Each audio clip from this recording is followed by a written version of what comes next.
played out by the devil, who we would call Satan.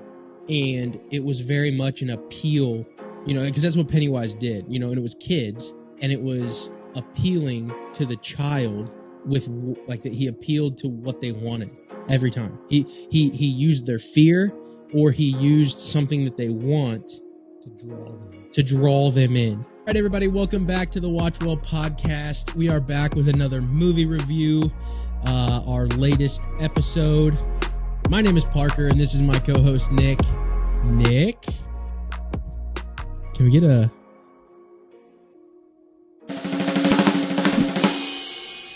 How was your week? Was that... I couldn't tell... What was that? I can't even... It was a drum roll. What that was. Yeah. Oh. The drum roll. It comes through as static on my end. I hope it sounds better on everyone else's end, but... It sounded great in my headphones. Yeah. My week was fine. Fine. Which is now...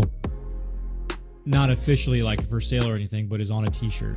So it is on a t-shirt. That is true. I'm waiting for mine. Yeah. And then eventually we'll make our we'll put it in our shop when I get that figured out, because we keep having issues with that. Yeah. And it's frustrating. But you know what? Every wrong thing I do is one step closer to it being completed. That's the way things work, right? That's the way things work. So awesome. So movie review. We haven't done one in a while. Yeah. And what was the last one we did? Oh, Mario. No. Yeah, that's right. Is it Mario? Mario was the last movie review we did. Yeah. I think it was Mario. Yep. Right. And I also want to shout out all of our new subscribers. We've gotten a lot of new subscribers here recently, like 10 in the last day, 11 in the last day from recording. And I want to welcome them. So if you're a new subscriber and you're watching us for the first time, welcome. Again, we're the WatchWell Podcast. And if you don't know, if you haven't really gotten around to watching some of our older content explaining who we are or anything, I just wanted to let you know that we are the WatchWell Podcast. And what we usually do is we watch a movie and then we talk about it. And when we talk about the movie, it's always through the lens of the Bible. And we use the movie as almost like a practice, situational practice, in order to pull out of the movie biblical teachings and biblical theology in order to apply it to our lives, combat and discuss worldview with the Bible from an apologetic standpoint. So that's what we want to do. We always want to get better. Nick and I, we both don't have it all figured out. But we wanted to develop or grow a community of people that wanted to improve their apologetic and biblical knowledge. And this is our fun way of doing it. So again, welcome. And like, subscribe, do the YouTube thing. It's all free. Follow, share. And, we would like to get to more people so that we can, help spread God's word and the truth of the gospel to everyone. So all of that being said, the movie that we are reviewing today is the movie It. Yes, sir. It is. It. Yeah. Do you think that's would that be controversial for Christians to be reviewing the movie It? I don't know. But is that like... I will say that we talked a little bit about this. We talked a little bit about this in our live stream. We do our live streams every week on Thursdays at 8 p.m.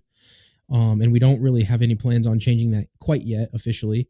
But Thursdays, 8 p.m., we are live on Facebook and YouTube, and we talk about more topical stuff. Sometimes it's fun movie stuff. But you brought up, kind of the horror genre, and if it's okay for Christians to be talking about that and the controversy maybe surrounding that.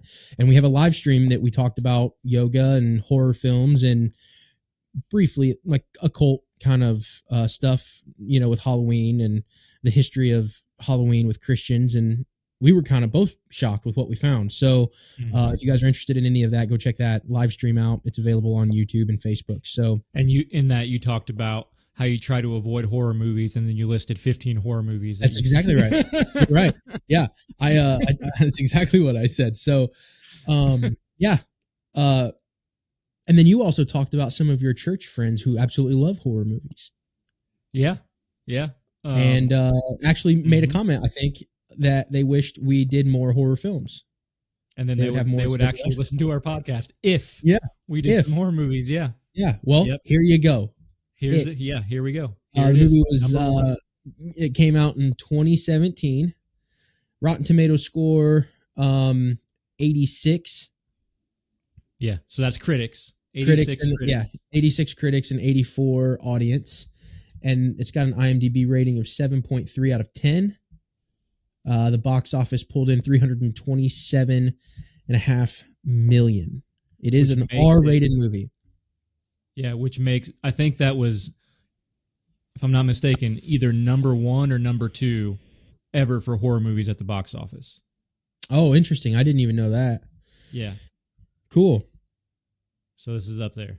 Okay, so back to your original question. Do you think it's controversial for Christians to watch this movie? What'd you have in mind? Can you give me some more context?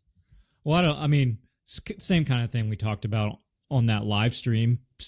Anything, especially now in the world in general, even, but anything can be controversial. Like we could make this could be controversial on multiple levels, because not only is it a horror movie about this haunting supernatural demon-like presence, but it's also a rated R movie with a ton of violence and blood and things like that in it. So, I mean, on multiple levels, I feel like this could be controversial. So you got the horror, you got the gore, you got the kind of, they never call it a demon, but you know, it's kind of like that haunting presence kind of thing where, you know, you could interpret it that way. So, I mean, I think it's just on multiple levels, it could be considered controversial. So maybe not, I mean, not among everybody, but I think there are those that would see it that way.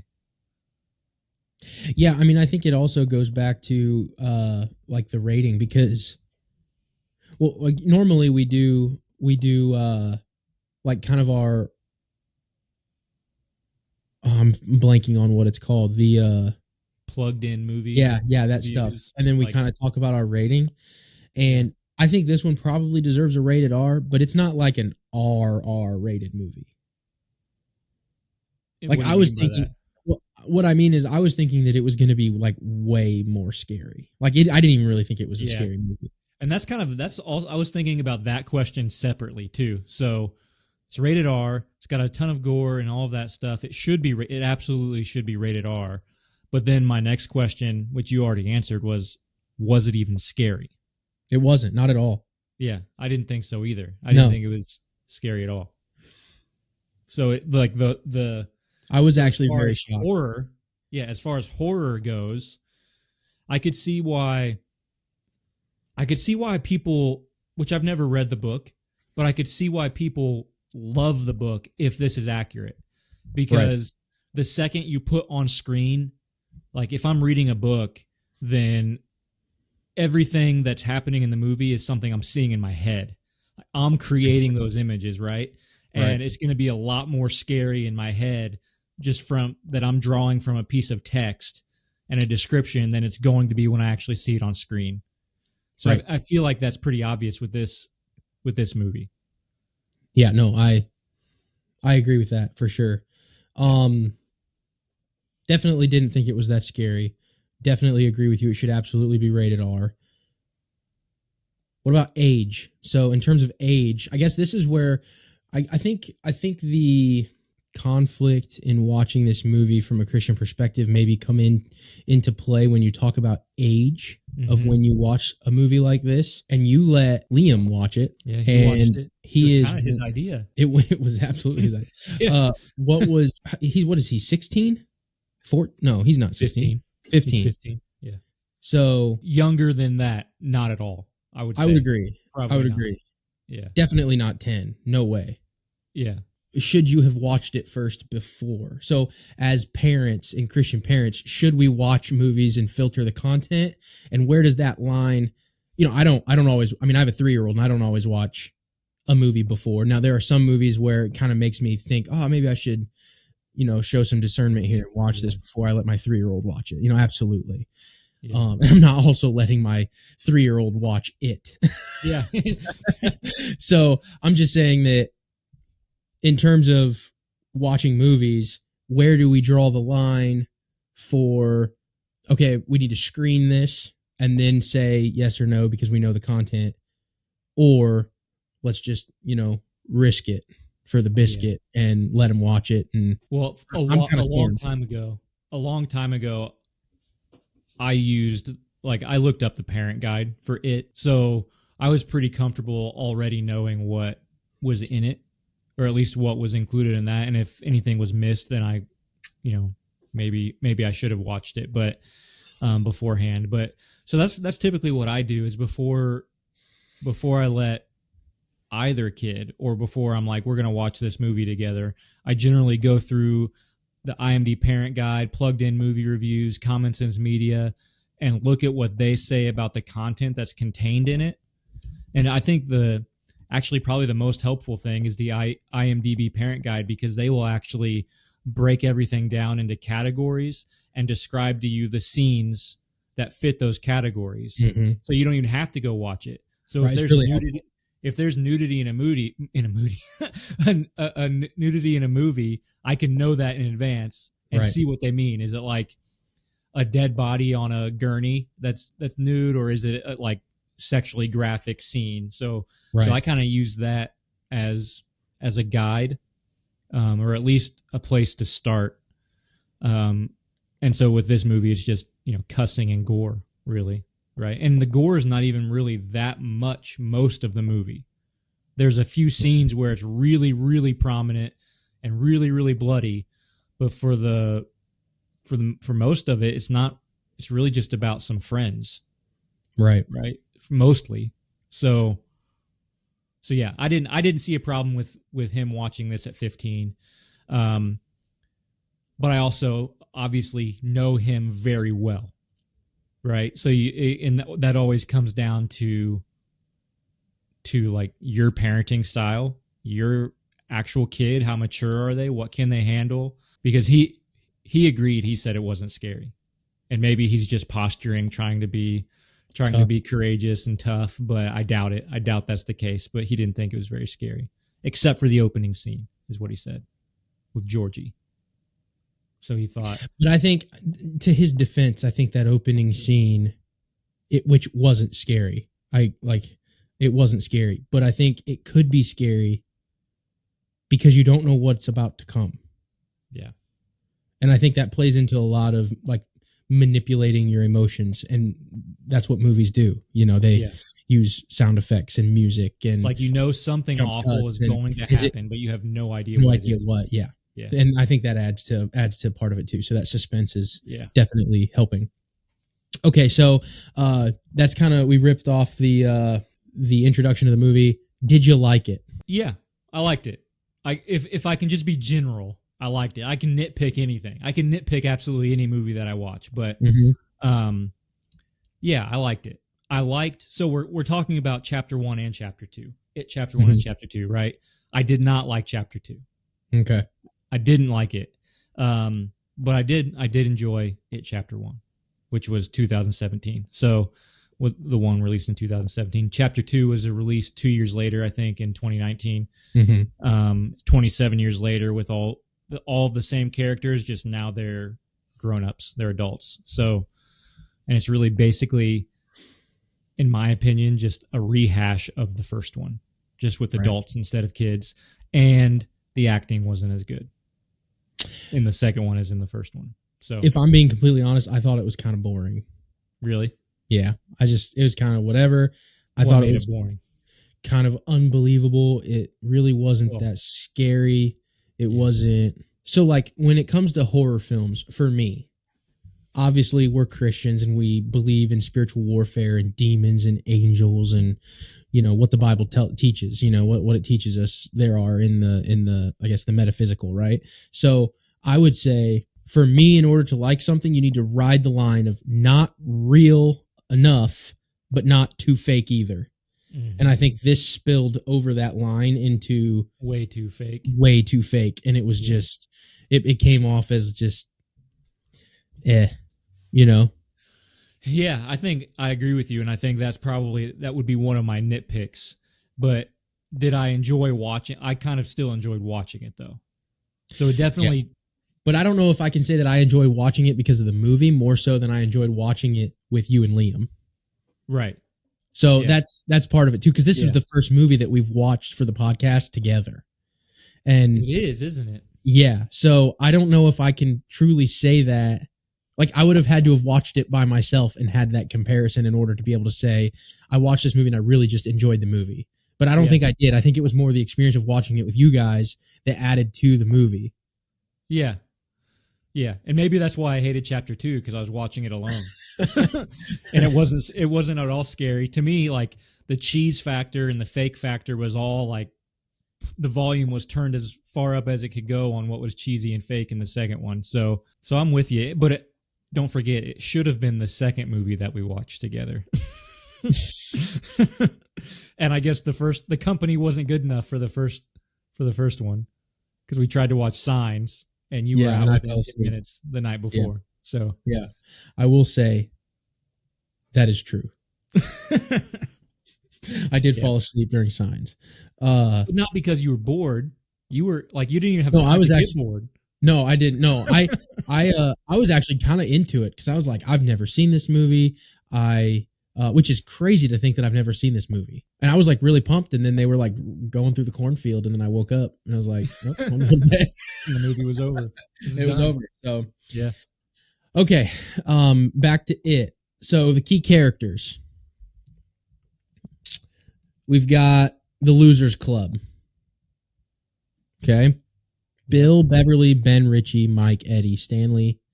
And then later we see Henry, Patrick, and some adults, parents, right? Yeah.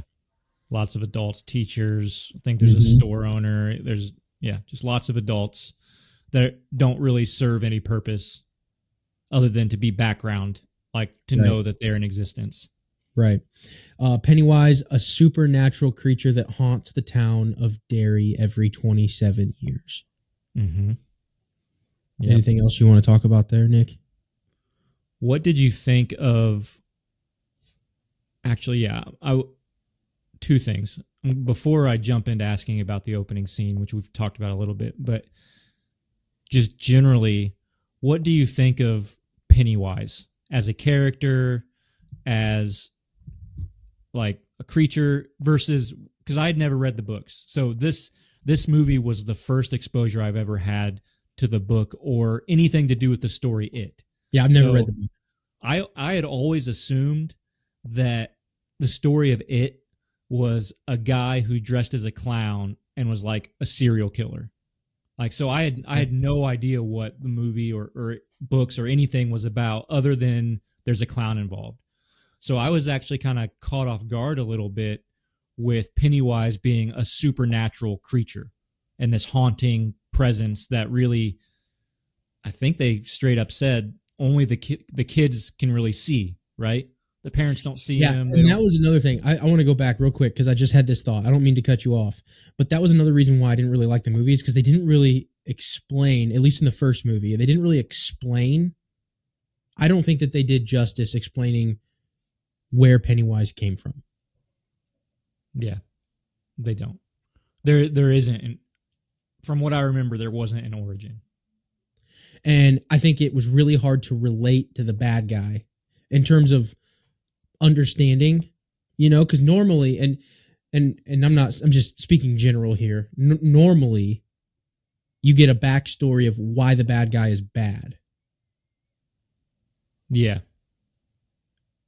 And that adds something to the story. I didn't, it was just violence for violence. And maybe that adds into our later breakdown as something that we observe, but it's really hard to, it just doesn't seem like it's full circle. Like it doesn't seem complete. The movie didn't seem complete without that, with leaving that out is what I should say. So I would just say that, but you can go back. Sorry, I didn't mean to cut you off. I just had that thought, kind of like an epiphany. Yeah. I mean, just what were your expectations of Pennywise, the character, the clown? Like, did you know going in that he was more of a supernatural creature, being than he was just a clown? No, I had no. I didn't even. I I thought less than you did. Yeah. I didn't even put any thought into it. Like, I didn't even think that it was just a guy that was dressing up, luring kids, whatever. I didn't think any of that. I completely went into it blind. So I can't even say I had a presupposition in the movie or a preconceived idea, nothing. Mm-hmm. So. Yeah. So, I mean, for me, just the fact that he's a monster makes it less scary right off the bat. Like, yeah, just knowing that, like, makes it less scary, because I typically find movies that, even if they're unrealistic, there's a little bit of, like, if just a couple things were different, this could really happen.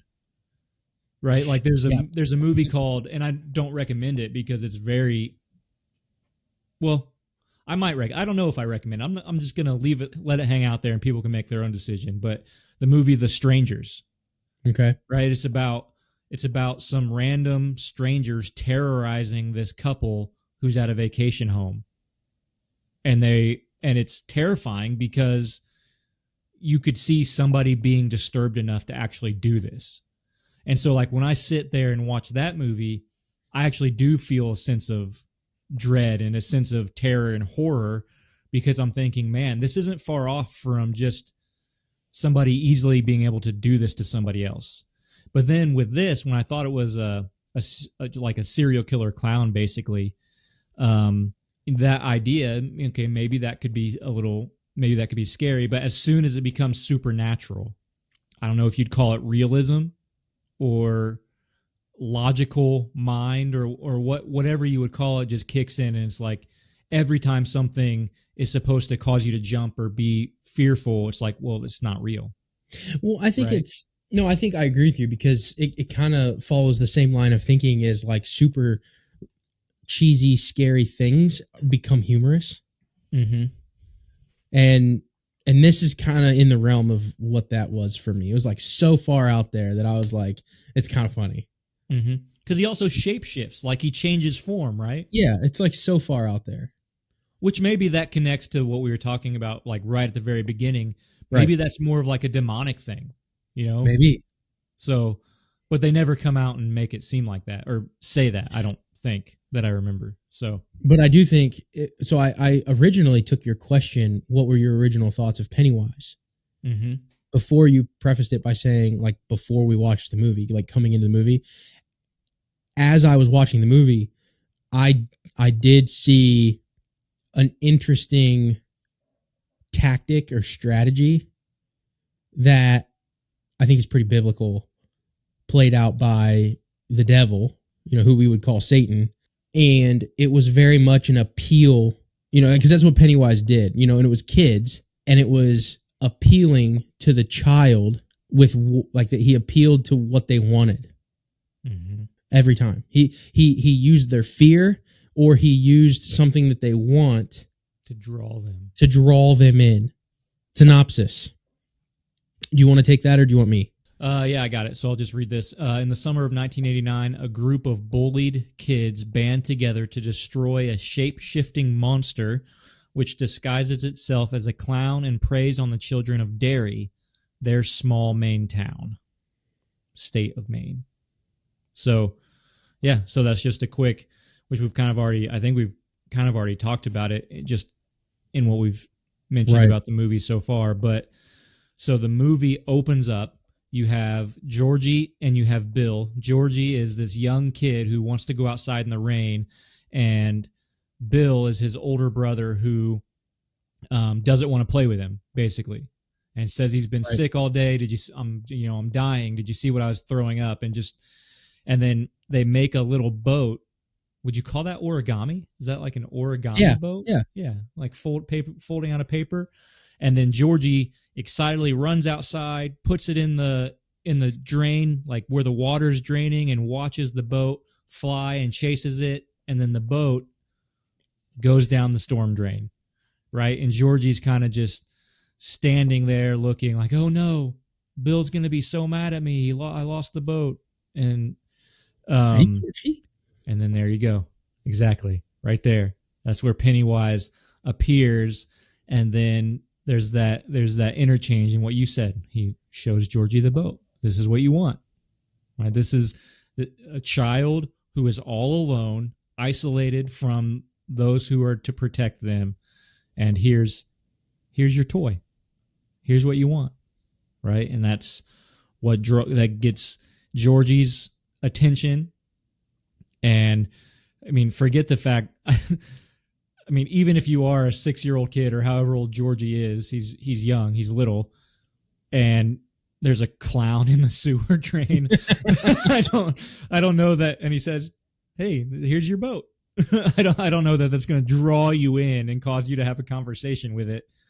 I would hope.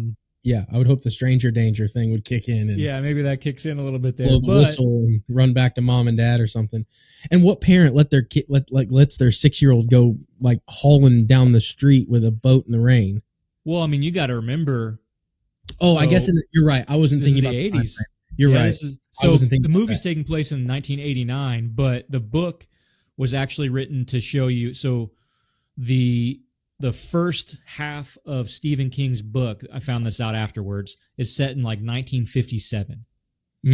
So if you're thinking like, and so that's when this whole, and I think it's basically the same beats are all throughout the story. So the only difference is the movie's 1989 starts in 89, the book starts in 57.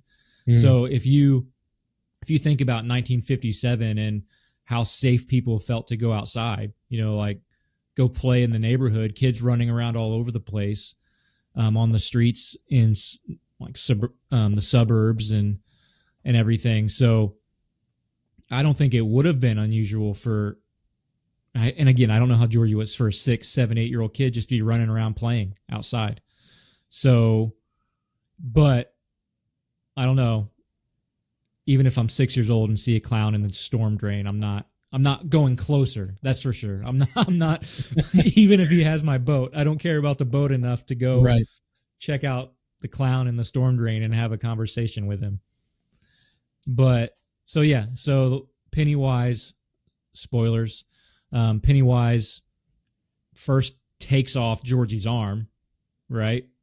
And that's kind of the first big bloody mess in the movie, and then takes Georgie and they go down the storm drain and no one sees or hears from him again. And he's a missing child to go along with many other missing children from the town of Derry. So right there from the opening, what you just talked about is established. You have a child, weak, alone, and Pennywise offers up the thing that they want, the thing that they're looking for, and then uses that to lure the child in and take him while, 30 feet from the front porch of a different adult, right? Because they have that old lady who comes out onto the porch, looks, and doesn't see Georgie there because he's like, I guess he's down on his hands and knees or whatever. Then she goes inside, and that's when Pennywise takes Georgie. So right. What do you think of that opening scene? Or was there anything I missed also? No, I think you got it all. I guess in terms of my opinion of the opening scene, I thought it was great. I thought it was filmed really well. I thought it was written really well. Attention grabbing. It was attention grabbing. I did not think that he was going to take the kid's arm off. Yeah. I didn't think that was going to, I just thought he was going to suck him down the sewer, and then we were just left to assume that he was going to feed off of something. Yeah. Whether it was the kid's fear later, I was thinking that maybe that was a little obvious. Or there was going to be some twist later that we'd find out, but that's kind of what I thought. But then when he took the kid's arm off, it threw me for a loop a little bit. And at this point, I still didn't have any idea that that Pennywise was supernatural. Right. So I'm kind of like, I think it was effective. It was a good opening scene, but I'm still sitting like when Georgie sees the clown in the storm drain. I've always seen that image from the movie of Pennywise looking out the storm drain. I'm like, why is the clown in the storm drain? How did he get in there? Why? What? This doesn't make any sense. And so right up to the point where, he shifts into the monster and takes off Georgie's arm, I'm like, oh, okay, that's why, because this is actually a supernatural thing. But so I was really into it, into the opening scene. It's a really good attention grabber. And again, like you said, that is a theme, and I think it sets that theme up pretty beautifully, or at least that pattern of how Pennywise impacts the kids of that town. It sets that up. I think it sets it up wonderfully. Like it was really good. Right. Cool. So then, obviously, key themes, ideas. We already mentioned one, where, you've got evil using what we want as a means to entice us to submit, I guess, is a way to say it. And then standing up to bullies and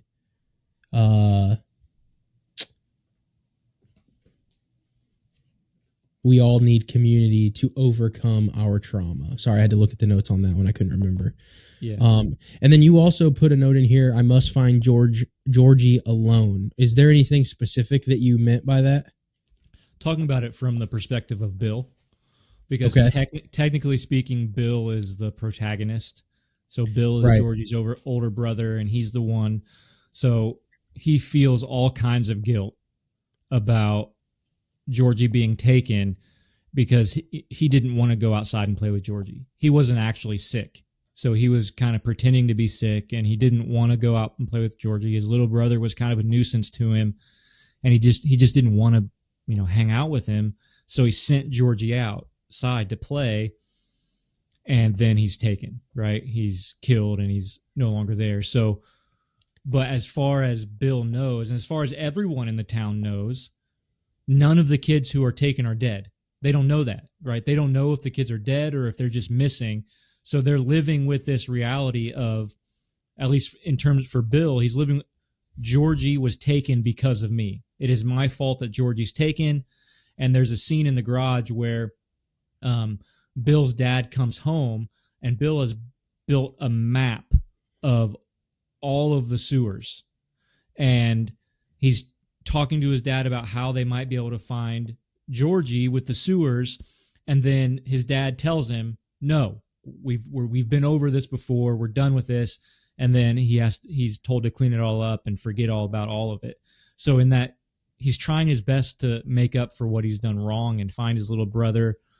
But he's telling himself now, and it's been reinforced, that he has to do it alone. Right. But then what he finds throughout the movie is that Pennywise will prey on children if they're alone. Therefore, he needs all of his friends to stick together with him in order to actually overcome this evil, right? Overcome his pain, overcome his struggle and his trauma. So that seems to be a theme too, that this group of people, the Losers Club, has to come together in order to actually overcome and defeat their enemy, the thing haunting Derry. I guess that's the intro. That's setting the stage for our conversation. So now we're going to shift into the way we're going to pull out of the movie, biblically speaking. Yeah. So, if you are enjoying this so far, if you're enjoying the content so far, go ahead and hit the like button, the subscribe button for us. Content so far, go ahead and hit the like button, the subscribe button for us. Go ahead and share this episode if you wouldn't mind.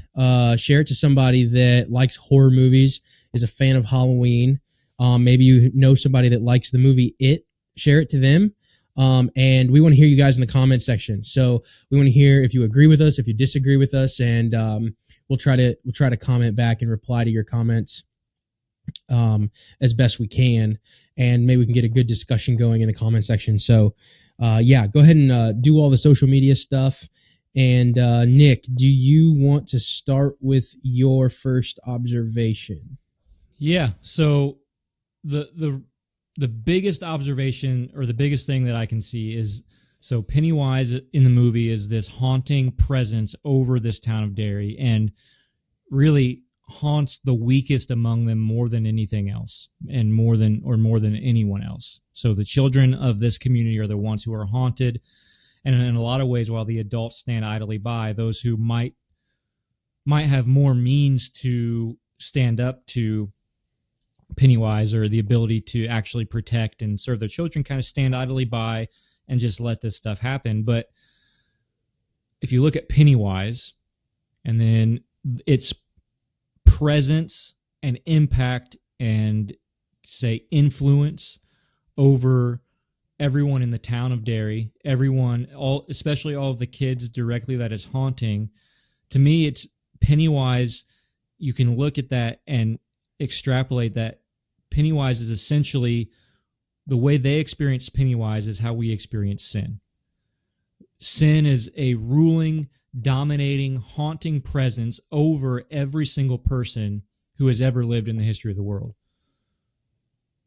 So the story of it is that we must stand up to this master, to this bully who is more powerful, bigger, stronger than us, but we must stand up to it, or the way that the Bible kind of talks about that is we must rule over it.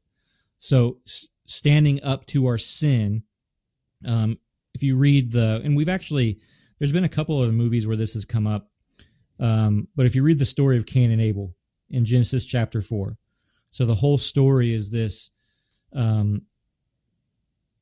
debilitated, this relationship that has gone sour between two brothers, Cain and Abel.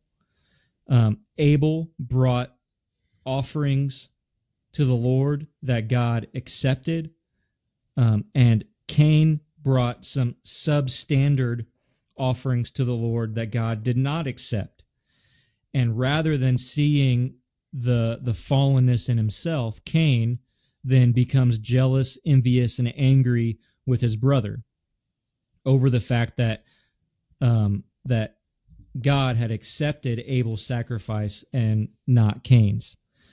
So it says this, and I'm just going to read some various verses throughout Genesis chapter 4. So this is verse 5, about halfway through. So Cain was very angry, and his face fell. Okay, so just to give you an idea of how Cain was angry, and Cain was in his sin. And the Lord said to Cain, this is verse 6, "Why are you angry, and why has your face fallen? If you do well, will you not be accepted? And if you do not do well," so this is the really big part of the verse, "sin is crouching at the door. Its desire is for you, but you must rule over it." So here's Cain in this state where all he can think about is his anger. All he can think about is his wanting to get even though his brother did nothing wrong. He wants to be regarded as equal to his brother, and he sees no other way to do that but then to rise up in anger and confront his brother. But before he ever gets to that point, he's stuck in this haunting presence. His anger and his sin is a haunting presence, causing him to not think correctly, causing him to be completely out of his mind, essentially, just as Pennywise does in the movie. But then God meets with Cain and gives him a warning and says, sin, this thing that is causing this to come up in you, this thing that you are enslaved to, is crouching at the door, and its desire is for you. So some translations will say contrary to you. But what I see that as saying is that sin's desire is to dominate you, to overtake you, to consume you, to completely control you. And you can see that in Pennywise in the kids that he haunts over. His desire is to have domination. He is a bully in the truest sense of the word, just as sin is. His desire is to completely dominate and rule over every aspect of our lives. And God warns... Another way to say that would be sin's desire is to consume us. Absolutely. And what does Pennywise do? Yep. He consumes the children. He consumes them. Yeah, that's exactly. That's and so then God warns Cain that here's your chance. Here's your instruction. You can listen to me and you can heed it, or you cannot. He tells Cain, you must rule over it. And that right there in and of itself is the story of It, the movie It. They have to figure out in community with one another how to rule over this haunting, creature that's causing havoc and chaos in all their lives, that's causing them trauma and grief and all these various things, kidnapping children and consuming them. Like you just said, the Losers Club has to figure out, how do they rule over this bully, this slave master that is subjugating them to whatever it wants. And it just creates chaos. And they have to figure out how to rule over it. But where the movie goes is, the movie is kind of saying that if you just come together, you can defeat this evil. If you just band together, you can bully the bully, right? And you can do that. But that jumps the gun, because that's a worldview to say that we can just band together to defeat evil, forgets that evil has actually already consumed and overtaken us on an individual level. So even if we band together, there's still that sin that lives within each and every person that's dominating and controlling everything they do. That's the doctrine of total depravity, that even if things aren't as bad as they could be, we have no hope to make them better in and of ourselves. We have no ability to make ourselves good and acceptable and moral and righteous and all of those things. And so we're a slave to sin, as Romans puts it. So yeah, and in other terms, for the movie, talking about the movie, where the movie goes, at the very end, when Bill stands up and says, "I'm no longer afraid," the parallel would be, Bill doesn't have the power to be not afraid by himself, in and of himself. That would be the parallel. Yeah, because he would need another source. He would need another source, a supernatural source, equal to or greater than the supernatural power that Pennywise has, in order that he could lean on, in order for him to not be afraid. Yeah, and that's absolutely right, because this is where the secular worldview of the people who wrote this film really shines through, and that's that the strength to defeat evil exists within you, right? It exists within you and the people that you love. You have, if you muster it up within yourself, all of you together can stand up to the bully. And chapter 2 is exactly the same way. I mean, in my opinion, it kind of just follows the exact same story, but they have to, again, band together, muster up the strength to confront their fear of Pennywise and then defeat him. But in the real world, in our condition, we don't even have the ability to do that. No. And I do like the way you worded that, though, because you kind of got me thinking now. I like the way you worded that, where it jumps the gun. Because if we're going to be clear, we're not saying that community there's no place for it, or it's not good enough, or it's maybe not. What am I trying to say? There's no place for community. Let's go with that. What we're not saying is there's no place for community. So I like how you say it jumps the gun, because it's almost like the fragments are there in the movie, but it's missing a logical support system for them to overcome something that's more powerful than them. Yeah.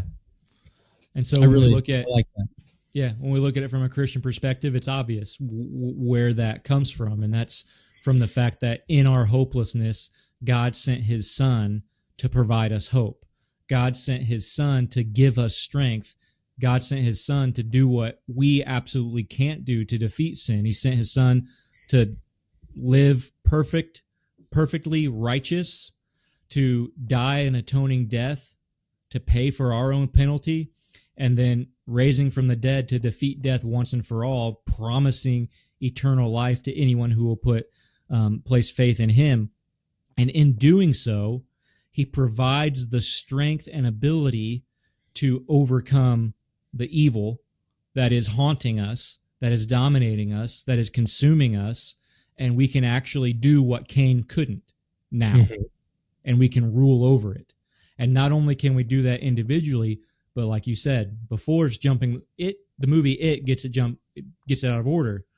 Now that we have that within us, that has been placed within us by God, that strength and ability. Now we can come together as encouragement, as even further building of strength with one another to overcome that evil that lives within us, and to live in community with one another. James 5:16 tells us to confess our sins to one another, right? To build each other up. There's so many verses that we could get into that talks about community and the necessity of being in community with one another, being in fellowship with one another. Another passage that comes to mind would be 1 John chapter 1, when it talks about so that our joy might be complete. The fellowship that we have is with the Father, with the Son, and with each other. So just all those things, then all of that now works together to help us defeat, kill, and overcome our ultimate enemy, which is evil, that haunting presence that causes so much chaos in our lives. So that's the biggest parallel that I see with it in chapter 1 and chapter 2. Yeah, one of the things that I thought was really interesting is how the group bonds. Mm-hmm. And I thought there was a really good parallel between that and the Christian church. Mm-hmm. Because any true believing Christian would be right at the front lines saying, I'm a sinner. I am guilty of sin. And the only difference that I have from the unbeliever is that I have submitted to Christ and Scripture, and they haven't. That would be the only difference. So when you have that understanding, and then you find other people that have that same understanding, you tend to bond over your own struggles.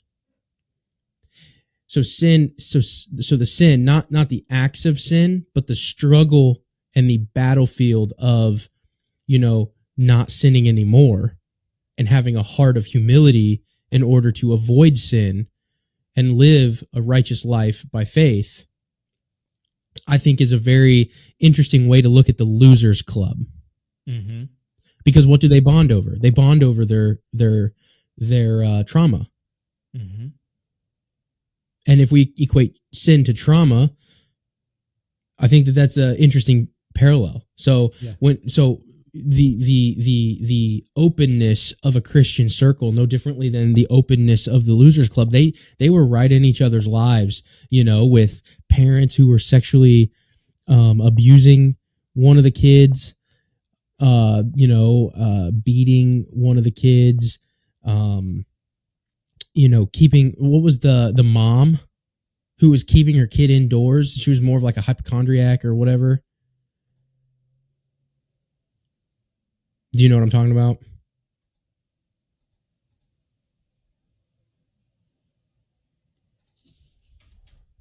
Are you still there? I'm here. Did you hear any of that? Okay. No, I stopped hearing. You froze at. You had just mentioned bonding over trauma, and then you said the losers club, and then you froze. Okay, I lost your video like 3 minutes ago. Oh, you did? Yeah, I don't see you. And it's saying that you have a Wi-Fi issue.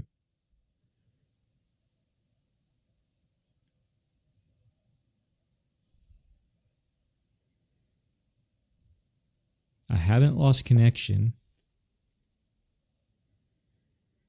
I mean, it still says we're uploading, but we can go right back into it, and I don't really need to see you. Okay. Can you still hear me? Yeah. Okay. So I was just talking about the Losers Club and how there's a parallel between the Christian community and the Losers Club bonding over their trauma and bonding over their struggles. And I think that's super interesting, because you have the Christian community where, not necessarily bonding over doing sin, but bonding over the struggle of living that righteous life through faith is very similar to the Losers Club, where they had abusive parents. They had one parent who was like a hypochondriac and wouldn't let the kid out of the house, something to that degree. You had Bill, his parents, after losing Georgie, a great loss, didn't really give him the attention that he really needed. And there was, disjointed family dynamics there. So I just thought that was really interesting. And I kind of drew a parallel to the church from the Losers Club, and how it wasn't necessarily like a drama fest in their lives. It, sometimes life groups and Bible studies can get that way, where it's just a dumping fest of problems.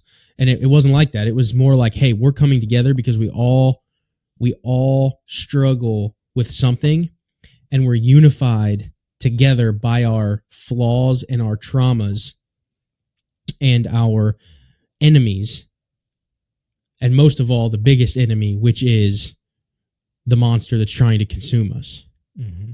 That no other adult or anybody else will help us find. Yeah. Or believes us to exist or whatever. Yep. So I don't know. I don't really have any scripture for that. I thought that was an interesting. Yeah. Line you could draw. I think you could even make a really easy parallel and say that the church really is just a losers club. Right? The church is just a club of losers, right? I mean, it's kind of the same thing. Right, absolutely. Bullied, beaten down people, weak in a lot of ways, that have come together and are stronger because they're together than they were wherever apart. Yeah, that's absolutely true. For sure. Anything else you got, or you want to? I think we can wrap that up. I mean, I'm sure... there's so much that I feel like I could talk about, but I think, let's just I wrote some other stuff down here. Okay. Go for it. So, and these are just really short, so it's not super in depth, but we can talk about this and then get your opinions. So, the parallel of Bill finding Georgie, can you remind me what you said at the beginning?